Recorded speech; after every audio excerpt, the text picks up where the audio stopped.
चक्षुरुन्मीलितं येन तस्मै श्रीगुरवे नमः। श्रीचैतन्यमनोभीष्टं स्थापितं येन भूतले स्वयं रूपः कदा मह्यं ददाति स्वपदान्तिकं। वन्देऽहं श्रीगुरू श्रीयुतापत्कमलं श्रीगुरून् वैष्णवांश्च श्रीरूपं साग्रजातं सहगणा ललिता श्रीविशाखान्वितां सावधूतं सावधूतं परिजनसहितं कृष्णचैतन्यदेवं श्रीराधा कृष्णपादां सहगणा ललिता श्रीविशाखान्वितां। हे कृष्ण करुणा सिंधु दीनबंधु जगत्पते गोपेश गोपिका कांत राधा कांत नमोस्तुते। तप्त कांचन गौरांगी श्री राधे वृंदावनेश विषमाणुसुते देवी प्रणमामि हरिप्रिये। नीलाचल निवासाय नित्याय परमात्मने बलभद्र सुभद्राभ्यां जगन्नाथाय ते नमः। जय श्री कृष्ण चैतन्य प्रभु नित्यानंद श्री अद्वैत शिवासादि गौर भक्तवृंद। हरे कृष्ण कृष्ण कृष्ण हरे हरे, हरे राम राम राम हरे। वाञ्छा कल्पतरुश्च कृपा सिन्धुदेव च पतितानां पावनेभ्यो वैष्णवेभ्यो।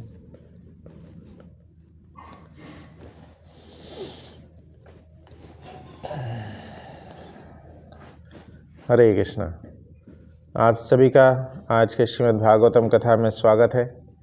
आज हम तीसरे स्कंद के प्रथम अध्याय का 25वां श्लोक पे चर्चा करेंगे।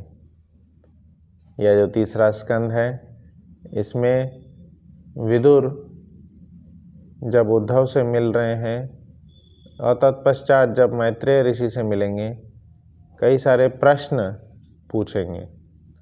तो इसलिए इस अध्याय का शीर्षक ही है विदुर द्वारा पूछे गए प्रश्न। तो उस प्रश्नों की श्रृंखला में अभी हम 25वें श्लोक पर हैं। 25वें श्लोक में या 25वें श्लोक से आगे 34 श्लोक तक अभी विदुर जी पिछले जो भी श्लोक प्रश्न पूछे थे, वह जो पांडवगण हैं, धृतराष्ट्र है, इन सब से रिलेटेड पूछे थे। अब 25वें श्लोक से आगे 34वें श्लोक तक सारे प्रश्न ब्रजवासियों से रिलेटेड होंगे, कृष्ण से रिलेटेड, ब्रजवासियों से रिलेटेड। तो प्रथम प्रश्न जो है 25वां श्लोक, इसमें पूछा जा रहा है स वासुदेव अनुचरम प्रशांतम। तो इसका यहाँ पे अर्थ है वासुदेव। वासुदेव अर्थात वसुदेव का। वसुदेव कौन है? परम भगवान श्री कृष्ण। वासुदेव के पुत्र जो हैं परम भगवान श्री कृष्ण। वसुदेव अर्थात जो हर कण कण में वास करते हैं, ऐसे वसुदेव श्री उनके जो अनुचर हैं, उनके अनुचर मतलब उनको जो फॉलो करते हैं या नित्य संगी जो हैं। प्रशांतम मतलब अत्यंत रूप से वो सौम्य हैं, शांत हैं, अत्यंत रूप से शांत रहते हैं वो। तो यह भी एक इस श्लोक में विदुर के गुणों पे भी चर्चा की गई है। इस दुनिया में हम जब जी रहे हैं तो बहुत सारे डिस्टर्बेंसेस होंगे, बहुत सारे ऊंच नीच होंगे। इस सब के बीच में प्रकृष्ट रूपेण शांत, हर प्रकार से जो शांत रहता है, अर्थात शारीरिक रूप से शांत, मानसिक रूप से शांत, मुख्यतः मानसिक रूप से शांति की ही बात की जा रही है। क्योंकि हर प्रकार के दुविधा में सबसे पहला जो उठता है कि मानसिक रूप से हम दुर्बल हो जाते हैं। मानसिक रूप से जब दुर्बल हो जाते हैं, तब बाकी दुविधाएं और बढ़ जाती है। तो मानसिक रूप से शांत रहना यह एक बार में तो आता नहीं है, ये प्रैक्टिस से ही आएगा। जितना ज़्यादा हम भगवान श्री कृष्ण के सुंदर नामों का चर्चा करेंगे, उनके कथाओं का गुणगान करेंगे, उनकी लीलाओं का श्रवण करेंगे, तभी हम शांत हो पाएंगे।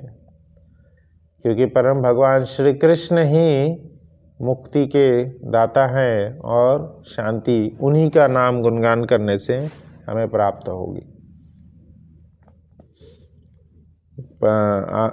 श्रीमद् भागवतम में ही गोपियों के श्लोक में आता है कि जब हम भगवान श्री कृष्ण के श्लोकों का या भगवान श्री कृष्ण के कथाओं का गुणगान करते हैं, भगवान श्री कृष्ण की कथाएं क्या करती हैं, हमें इतना आनंद प्रदान करती है, इतना आनंद प्रदान करती है कि उस आनंद के सागर में हम पूर्ण रूप से खो जाते। तो जब ऐसे आनंद के सागर में खोएंगे तो प्रशांत बनना ज़्यादा मुश्किल नहीं होगा। तो ऐसे विदुर थे जिनके बारे में कहा जाता है कि ऐसे हमारे उद्धव थे जिनके बारे में कहा जाता है कि उद्धव बचपन से ही कृष्ण से इतना प्रेम करते थे। उद्धव जब छोटे थे तो वो भगवान श्री कृष्ण के डॉल से खेला करते थे।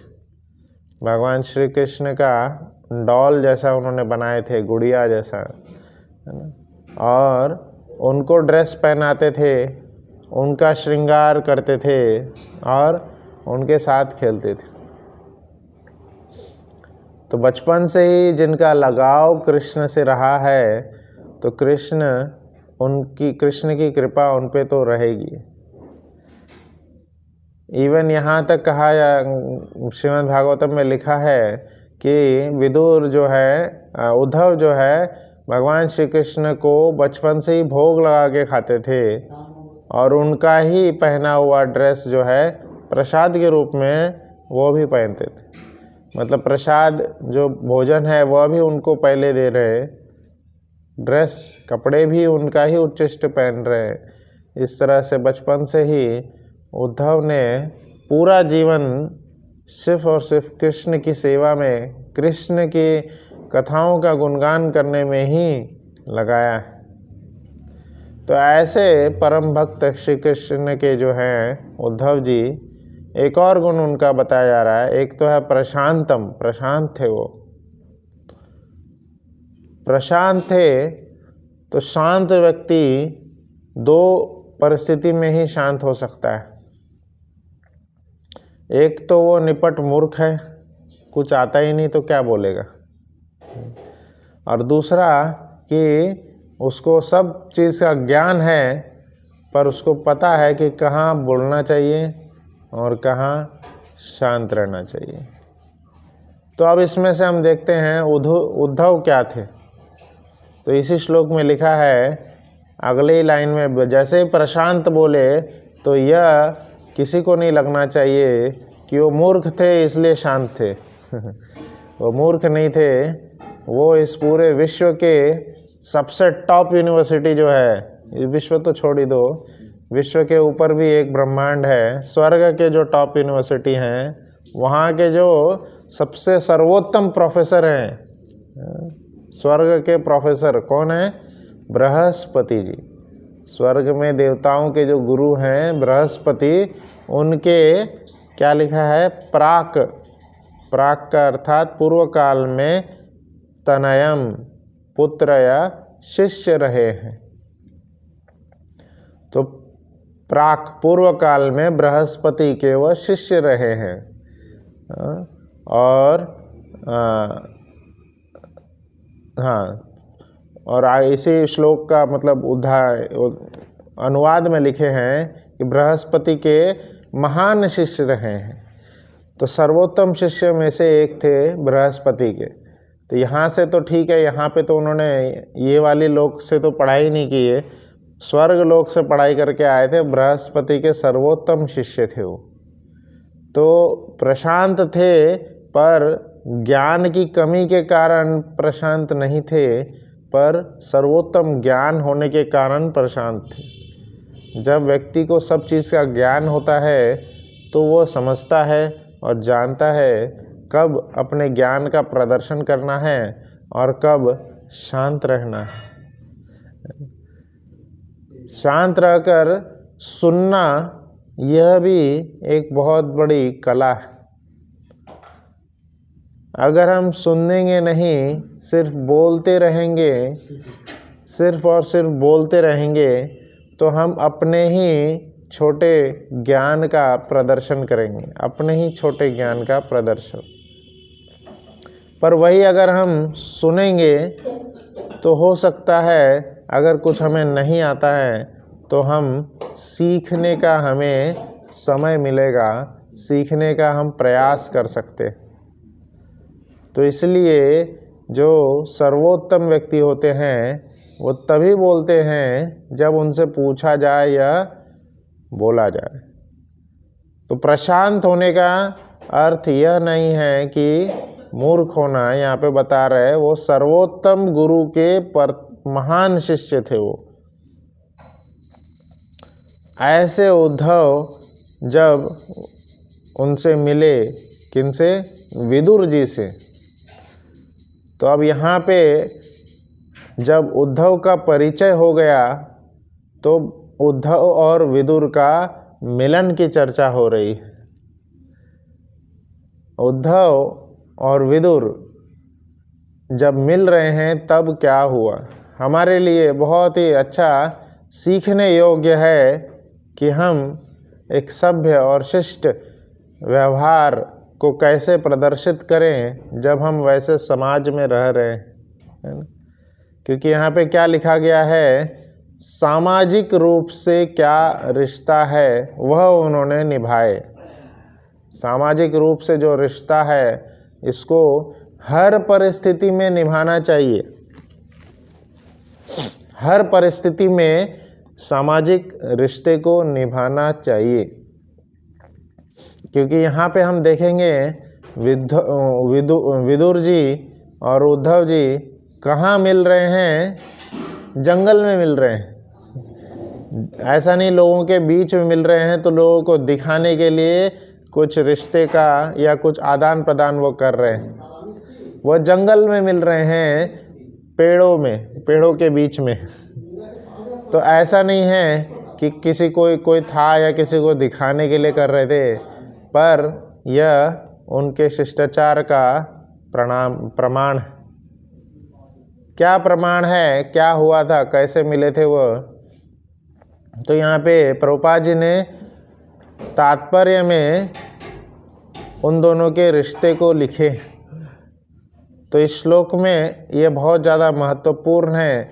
चाहे कोई हमें देखे या ना देखे, चाहे हम लोगों के बीच में हो या अलग हों, अकेले हों, शिष्टाचार का पालन हमारा कर्तव्य है और हर पल करना चाहिए, हर पल। यह शिष्टाचार के पालन से हम अपनी आइडेंटिटी बनाते, अपनी पहचान बनाते। जय श्री श्री जगन्नाथ बलदेव सुभद्रा महारानी की जय। श्री श्री गौर निताय की जय। श्री श्री राधा मदन मोहन की जय। श्रील प्रभुपाद की जय।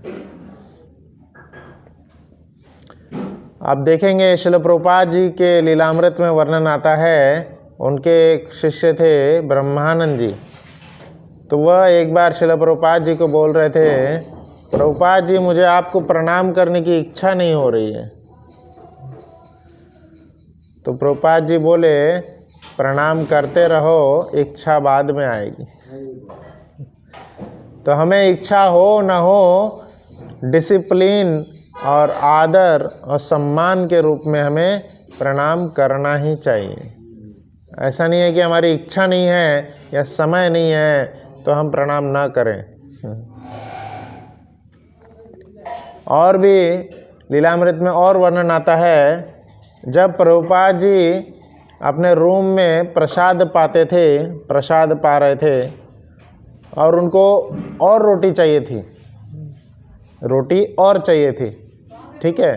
तब क्या होता है, उनके शिष्य को वो बोलते हैं रोटी और चाहिए, तो वो शिष्य उनको रूम में दंडवत प्रणाम करते हैं, फिर जाते हैं बाहर गेट बंद करके और रोटी लेकर के आते हैं। और ऐसा नहीं रोटी लेके प्लेट में डाल दिए, रोटी लेके आने के बाद पुनः दंडवत प्रणाम करते हैं, फिर उठ करके उनसे आज्ञा ले करके उनके प्लेट में या जो उन्होंने मांगे थे वो दी जाती है रोटी। तो किसी भी काल में कितनी भी अर्जेंसी हो, कितना भी जल्दबाजी हो, हमें अपने शिष्टाचार नहीं भूलने चाहिए, अपने शिष्टाचार नहीं भूलने चाहिए। इवन यहाँ तक कहा गया है, हम लोग जैसे एक बार मायापुर गए हुए थे, तो मायापुर में अपना मंदिर दर्शन करके फिर जहाँ पे चैतन्य महाप्रभु का जन्म स्थान है वहाँ गए थे। आप देखेंगे वहाँ पे बहुत सारे जो दूसरे संप्रदाय के भी या जो सन्यासीगण हैं वो हमेशा वहाँ पे घूमते रहते हैं, वहाँ पे रहते हैं। तो वहाँ पे बताया गया था किसी भी सन्यासी को, यह शास्त्र का ही नियम है, किसी भी सन्यासी को देखा जाए तो हमें क्या करना चाहिए, दंडवत प्रणाम करना चाहिए, क्योंकि वो वर्ण में सर्वोत्तम इस वर्ण में है, सर्वोत्तम वर्ण में है वो, इसलिए हमें किसी भी सन्यासी को देख के दंडवत प्रणाम करना चाहिए। और जब हम दंडवत प्रणाम कर रहे हैं तो यह नहीं देखना चाहिए कौन सा सन्यासी है या कौन से हैं। एक बार वृंदावन में ब्रह्मानंद प्रभु विचरण कर रहे थे, वह भी सन्यासी रूप में ही थे, पर जब उन्होंने दूसरे सन्यासी को देखे तो वो दंडवत प्रणाम किए। ब्रह्मानंद प्रभु इतने ऊंचे थे, 7 फुट के थे, 7 फुट इतने ऊंचे और हेफ्टी बॉडी थे। और जब वो सामने वाला सन्यासी पतले से थे तो उन्होंने देखे कि इतने बड़े कोई हैं और प्रणाम कर रहे, सीधा दंडवत प्रणाम। उनको वो फिर उनसे पूछते हैं कि आप कौन हैं और किनके शिष्य हैं, आप कौन हैं और किनके शिष्य हैं, यह उनसे पूछ। तो उन्होंने सीधा बोले श्रील ऐसी भक्तिवेदांत स्वामी श्रील प्रभुपाद की। तो गुरु की पहचान होती है शिष्य के कारणों से, शिष्य के जो आचरण है। यहाँ पे भी क्या लिखा गया, उद्धव, डायरेक्टली उद्धव का नाम तो लिया नहीं गया, उद्धव के गुरु का नाम लिया गया। पहले उद्धव के महान गुरु का नाम लिया गया, बृहस्पति के वह महान शिष्य थे। क्यों? क्योंकि जो आचरण उन्होंने किए आगे चलकर उससे, तो कोई भी आचरण जब कर रहा है तो उसका परिचय होता है, और उसका परिचय उसके नाम से नहीं, उसके गुरु के नाम से होता है। तो ब्रह्मानंद प्रभु जब उठे तो वो श्रील प्रभुपाद जी का नाम बताए, तो इंग्लिश में बोल रहे थे, इनको समझ में नहीं आया, तो वो उनके पास प्रभुपाद जी की किताब थी। तो प्रभुपाद जी की किताब भी हमेशा हमें रखनी चाहिए, श्रीमद् भागवत गीता या छोटी कोई पुस्तक, तो उसके पीछे में क्या होता है, प्रभुपाद जी के कोई भी किताबों के पीछे में प्रभुपाद जी का फ़ोटो है। तो हम प्रभुपाद जी को हमेशा हम अपने साथ रखते हैं। तो उन्होंने ऐसे फ़ोटो दिखाए थे पीछे, तब उन्होंने बोला अच्छा अब है बाबू। तो इस प्रकार से किसी भी शिष्य की पहचान, जैसे कोई हम देखते हैं कोई लड़का या कोई बच्चा कोई मस्ती कर रहा है तो उसको नहीं डांटते हैं, सीधा पूछते हैं कौन है इसके पिता। तो उसी प्रकार से जब हम बड़े हो जाते हैं तब एक व्यक्ति की पहचान उसके गुरु से होती है, उसके प्रांत से होती है, कहाँ से है वो। इसलिए शिष्टाचार का पालन हर पल हमेशा करना चाहिए, चाहे कोई देखे या ना देखे, चाहे हम जंगल में हो या समाज में हो। यहाँ पे उद्धव जी ने शिष्टाचार का पालन करते हुए, अब क्या शिष्टाचार उन्होंने पालन किए कि उनके सामने उनके पिता तुल्य व्यक्ति, उद्धव के पिता तुल्य व्यक्ति जो हैं विदुर जी आए हुए थे। पिता तुल्य व्यक्ति को जब भी हम देखें तो उद्धव ने क्या किए थे, प्रणाम किए थे, झुककर प्रणाम किए थे। तो झुककर, पूर्ण रूप से झुककर प्रणाम किए थे। यहाँ पे लिखे हैं, हाँ, उद्धव ने विदुर को शीश झुकाया। तो यह सामाजिक दृष्टि से यहाँ पे बताया जा रहा है कि जो विदुर जी हैं, विदुर के भाई, विदुर के भाई कौन थे? धृतराष्ट्र एवं पांडु, है ना। और पांडु जो हैं वह श्री कृष्ण के फूफा लगेंगे। यहाँ पे लिखा है फूफा, अर्थात जो कुंती माता है वो श्री कृष्ण की बुआ लगेंगी और पांडु जो हैं फूफा लगेंगे। तो श्री कृष्ण के भाई थे उद्धव, सगे भाई नहीं, कजिन भाई थे। तो इतना दूर का रिश्ता है, फिर भी जो है क्या शिष्टाचार निभाया जा रहा है। ऐसा नहीं दूर के हैं कोई तो कौन है, हम कौन, वो कौन, पहचानना नहीं। तो कितने भी दूर के हों, कैसे भी हों, शिष्टाचार को हमें अच्छे से पालन करना चाहिए। कृष्ण के कजिन ब्रदर कौन थे? उद्धव। और कृष्ण के फूफा थे पांडु, और उनके भाई थे विदुर जी। तो इस तरह से यहाँ पे लिखा गया है कि उद्धव के पिता तुल्य थे विदुर जी, और विदुर के लिए पुत्र तुल्य थे उद्धव जी। तो एक तरह से पिता पुत्र का मिलन हो रहा है। तो यहाँ पे बताया जाता है 8 रूपों में, एक आचार्य बताते हैं 8 रूपों में हमसे वृद्ध लोग होते हैं। 8 रूपों में ये जो वृद्ध लोग हैं, इनसे हमेशा हमें प्रणाम करना ही चाहिए, किसी भी परिस्थिति में हो, किसी भी काल में हो। पहला है जब वो वयोवृद्ध, उम्र में वृद्ध हैं, हमसे बड़े हैं, चाहे कोई भी हो, हमें प्रणाम करना ही चाहिए। शिष्टाचार का पालन वहाँ पे करना ही चाहिए।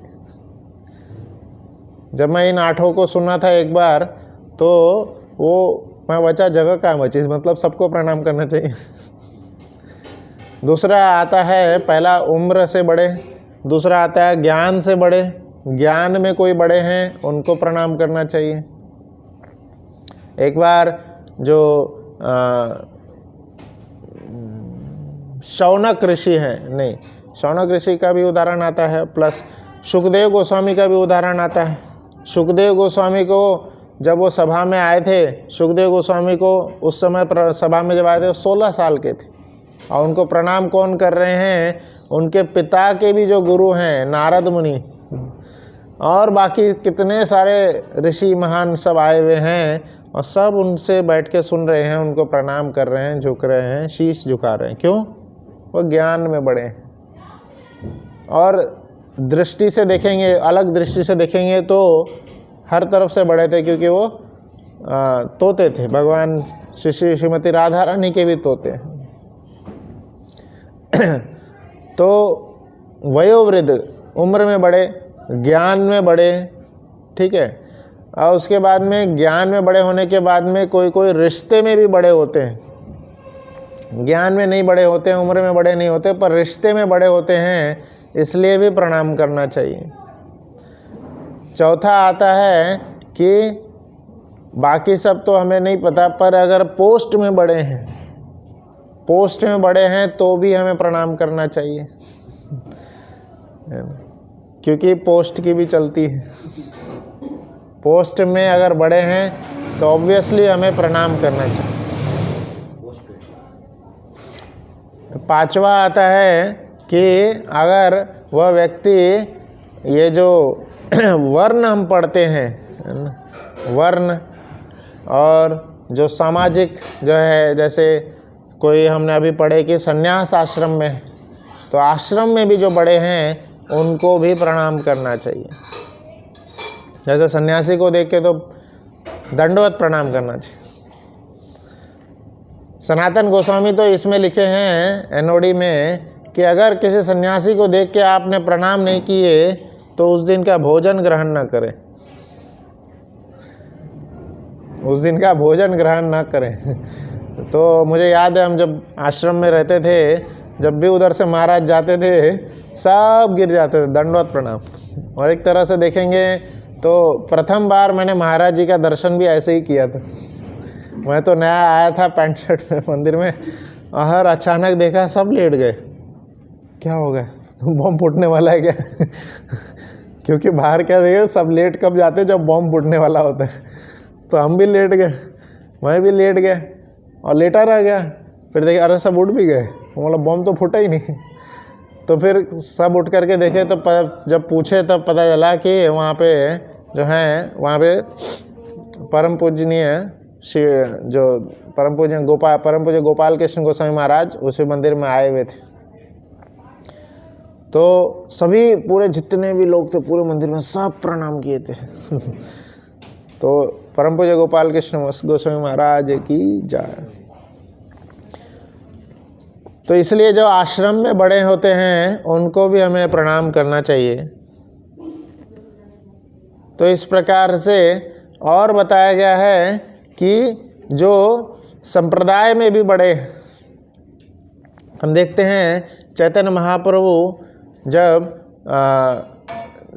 ये जो शिक्षा ग्रहण करने के लिए गए थे, शिक्षा नहीं ऐसे मिलने गए थे, किन से, काशी में गए थे। काशी में वो प्रकाश आनंद सरस्वती के घर गए थे, तो उनको शिक्षा देने गए थे। वहाँ पे एक ब्राह्मण रहते थे, वो चैतन्य महाप्रभु के शिष्य थे। चैतन्य महाप्रभु के शिष्य होने के नाते वह उनको भोजन के लिए बुलाए थे, और वो भोजन पे बुलाने के बाद क्या हुआ था, उनसे रिक्वेस्ट किए थे, विनती किए थे कि आप इनको थोड़ा शिक्षा दें या इनके ऊपर अपनी थोड़ा कृपा बरसाएं, प्रकाश आनंद सरस्वती के ऊपर थोड़ी कृपा बरसाएं। क्यों? क्योंकि वहाँ पे उस समय चैतन्य महाप्रभु को उन्होंने बताया आप भक्ति को प्रदान करने के लिए आए हैं, और भक्ति देने के लिए जब आए हैं तो इन पे भी अपनी कृपा बरसाएं। तो प्रकाश आनंद सरस्वती उस समय के सभी सन्यासियों को वो शिक्षा देते थे, सर्वोत्तम मतलब लेवल पे थे। तो सर्वोत्तम लेवल पे थे, उनको कैसे शिक्षा दिए इन्होंने, जब उनसे मिलने के लिए गए तब एकदम निकृष्ट स्थान पर विराजे थे। कहाँ पे? जहाँ पे हाथ पैर धोया जाता है, जहाँ पे सब लोग हाथ पैर धोते हैं, चैतन्य महाप्रभु वहाँ पे जा कर के बैठे हुए थे। और वहाँ पे बैठ कर के सब मतलब वहाँ पे बैठने के बाद तो बैठ गए, फिर अपने तेज को प्रदर्शित किए। ऐसा नहीं है कि निकृष्ट स्थान पे बैठ गए तो निकृष्ट हैं, फिर उसके बाद उन्होंने अपने तेज को प्रदर्शित किए, और उनके तेज को देख करके स्वयं प्रकाश आनंद सरस्वती उनके सारे शिष्यों के साथ उनको आके प्रणाम करते हैं, बोलते हैं कि आप कौन हैं, उनकी पहचान करते, फिर उनको आगे लेके जाते हैं। और चैतन्य महाप्रभु वाद विवाद से उनको प्रसन्न किए, और पूरा काशी फिर चैतन्य महाप्रभु के भक्त बने। फिर सनातन गोस्वामी, रूप गोस्वामी कई जगह पे शिक्षा में आते हैं कि जब हम ऐसे वहाँ पे उनसे पूछा गया चैतन्य महाप्रभु से कि आप कौन हैं आप, तो चैतन्य महाप्रभु ने जिस संप्रदाय में संन्यास दीक्षा लिए थे, और प्रकाशानंद सरस्वती जिस संप्रदाय में संन्यास दीक्षा लिए थे, है ना, तो उनमें बहुत ज़्यादा लेवल डिफरेंस था। तो इसलिए भी चैतन्य महाप्रभु जो है वहाँ पे उनको प्रणाम कर रहे थे। एक और उदाहरण आता है जब भट्टाचार्य ना, सार्वभौम भट्टाचार्य, हाँ सार्वभौम भट्टाचार्य। तो जब चैतन्य महाप्रभु जगन्नाथपुरी में प्रवेश किए थे, यह भी बहुत सुंदर उदाहरण है। जब चैतन्य महाप्रभु जगन्नाथपुरी में प्रवेश किए थे तब वह पूर्ण रूप से प्रेम में विह्वल हो उठे थे, और प्रेममय होकर के उन्होंने क्या किए थे, पूर्ण रूप से प्रेम में विह्वल होकर के जगन्नाथ जी का दर्शन नहीं कर पा रहे थे। जगन्नाथ जी का अष्ट सात्विक विकार प्रकट करके वहाँ पे बेहोश हो गए थे। और फिर सार्वभौम भट्टाचार्य उनको अपने घर पे लेके जाते हैं, और घर पे ले जाने के बाद में उनसे जब होश में लाए और उनसे भी पूछते हैं कि आप कौन हैं। वहाँ पे भी सार्वभौम भट्टाचार्य के सामने भी चैतन्य महाप्रभु अपने शिष्टाचार का पालन करते हैं, और क्योंकि सार्वभौम भट्टाचार्य भी संन्यास लेवल में ऊंचे थे तो उनसे भी वह उसी शिष्टाचार का पालन करते हुए मिलते हैं, प्रणाम करते हैं। तो चैतन्य चैतामृत एक ऐसा ग्रंथ है जो पूर्ण रूप से शिष्टाचार और व्यवहार हमें हर तरफ से सिखाता है, हर प्रसंग में वो सिखाता है, हर प्रसंग में शिष्टाचार और व्यवहार सिखाया गया है। तो इसलिए हर परिस्थिति में हर एक व्यक्ति को हमें प्रणाम करना चाहिए। एक आदर्श के रूप में हम रघुनाथ दास गोस्वामी को देख सकते हैं। रघुनाथ दास गोस्वामी का उदाहरण हमारे सामने है, जो कि 2000 दंडवत प्रणाम नित्य रूप से करते थे। 2000 दंडवत प्रणाम, और किस कारण से करते, किस किस को करते थे? हर एक ब्रजवासी को करते थे। हर एक ब्रजवासी, चाहे वो मनुष्य हो, चाहे वो जानवर हो, चाहे वो पेड़ पौधे हो, हर एक ब्रजवासी को प्रणाम कर रहे थे।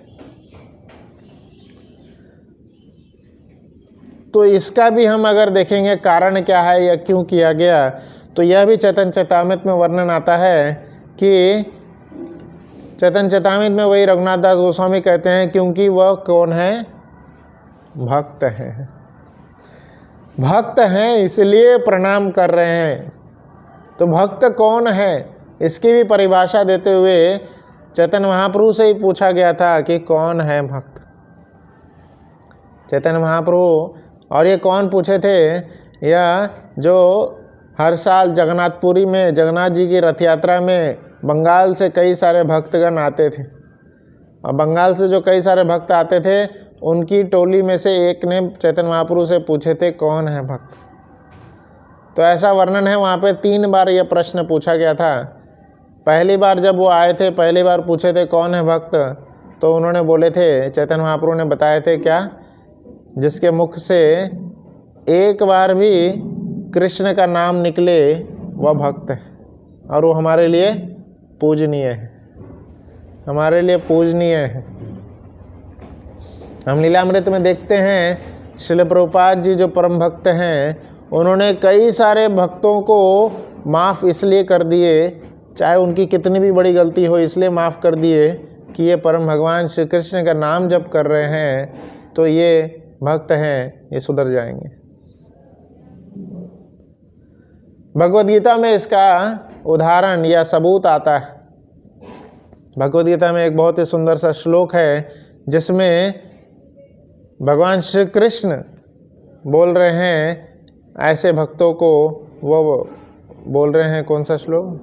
उसमें बता रहे हैं कि वह सभी मुनियों में सर्वश्रेष्ठ है, चाहे वो कितनी बड़ी गलती करे, पर क्योंकि वह भक्ति में लगा हुआ है, वह कृष्ण क्या बता रहे हैं? सभी मुनियों में वह सभी ऋषियों में श्रेष्ठ है।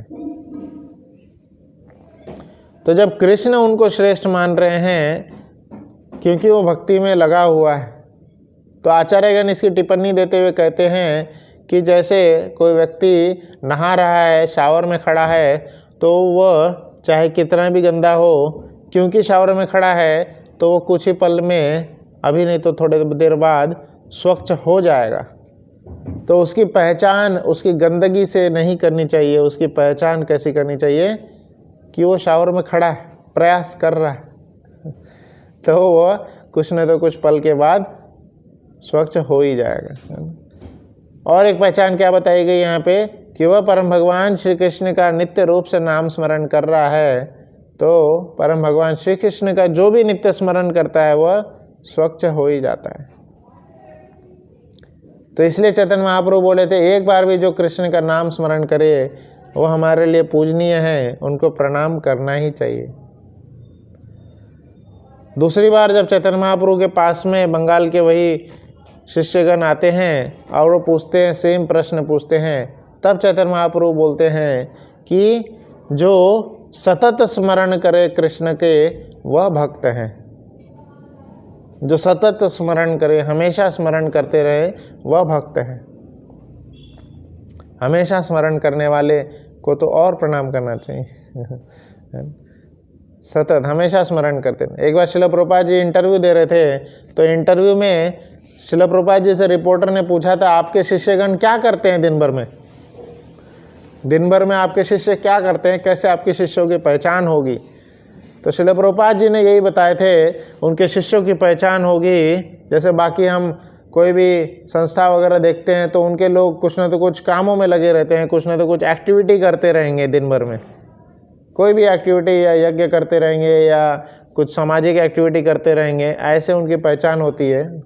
पर श्रील प्रभुपाद जी के संस्था में जो लोग हैं उनकी पहचान श्रील प्रभुपाद जी ने क्या बताया है, सतत वह भगवान का स्मरण करते रहेंगे, भगवान झोली माला लेते हुए नाम जप करते रहेंगे, हरे कृष्णा कृष्णा कृष्णा हरे हरे, हरे राम राम राम हरे।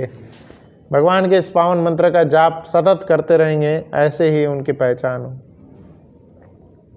तो श्रील प्रभुपाद जी से वो रिपोर्टर ने पूछा, क्या आप भी हमेशा जप करते रहते हैं? बोला हाँ, आपका जब रिपोर्टिंग ख़त्म होगा फिर से मैं जाप करते रहूँगा। तो श्रील प्रभुपाद जी से रिपोर्टर और सवाल पूछता है, क्या रिपोर्टिंग करते हुए भी जप किया जा सकता है? बातचीत करते हुए भी जप किया जा सकता है? तो श्रील प्रभुपाद जी बोलते हैं, हाँ, बातचीत करते हुए भी जप किया जा सकता है, पर उसके लिए प्रैक्टिस चाहिए। बातचीत करते हुए भी जप अगर करना चाहते हैं तो उसके लिए प्रैक्टिस चाहिए। तो उसका बहुत सुंदर सा उदाहरण देते हैं, उसी वहीं पे क्या उदाहरण देते हैं कि जिस प्रकार से कोई भी माता है वह कुकिंग भी करते रहती है और बहुत सारा अपना इधर उधर बातें भी करती रहेगी और 2-3 काम और करते रहेगी, खाना भी बना रही है, बातचीत भी कर रही है, बच्चे को भी संभाल रही होती है, तो सारे काम वो कर रही होती है क्योंकि प्रैक्टिस है उसको। तो इसीलिए जो हम श्रील प्रभुपाद जी के संस्था में रह रहे हैं और गौड़ माधव परंपरा में आ रहे हैं, माधवाचार्य जी की परंपरा में, तो हमें क्या करना चाहिए? शिष्टाचार एवं सभ्यता का नित्य रूप से पालन करना चाहिए। यही इस श्लोक में बताया गया है। तो विदुर जो कि बड़े थे, जब वो छोटे उनसे जो हैं उद्धव से मिले, तो उद्धव से मिलने पे वो क्या कर रहे हैं? बड़े जब छोटे से मिलते हैं तो आलिंगन करते, और जब छोटे बड़े से जब मिलते हैं तो यहाँ लिखा है उद्धव जी ने क्या किए थे? शीश झुकाकर नमन किए थे, प्रणाम किए थे। तो यही, हालांकि उद्धव टॉपर हैं, तर्क शास्त्र में ये भी लिखा है कि ऐसा नहीं कि पता नहीं था इसलिए, तर्क शास्त्र में सर्वोत्तम विद्वान हैं। हमारे परंपरा में एक आते हैं भक्ति सिद्धांत सरस्वती ठाकुर, उनके गुरु कौन है? भक्ति सिद्धांत सरस्वती ठाकुर के गुरु कौन है?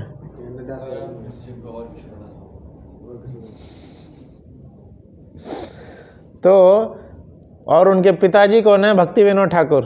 भक्ति विनोद ठाकुर ने भक्ति सिद्धांत सरस्वती ठाकुर को बोले थे कि आप जाकर के गौर किशोरदास बाबा जी महाराज से शिक्षा ग्रहण करें, है ना? तो कितने बार रिजेक्ट किए थे उन्होंने? 3-4 बार रिजेक्ट किए थे। और गौर किशोरदास बाबा जी महाराज क्या बोल रहे थे? अरे आप तो इतने विद्वान हैं, इतने महान हैं, हम कैसे आपको दीक्षा दे सकते?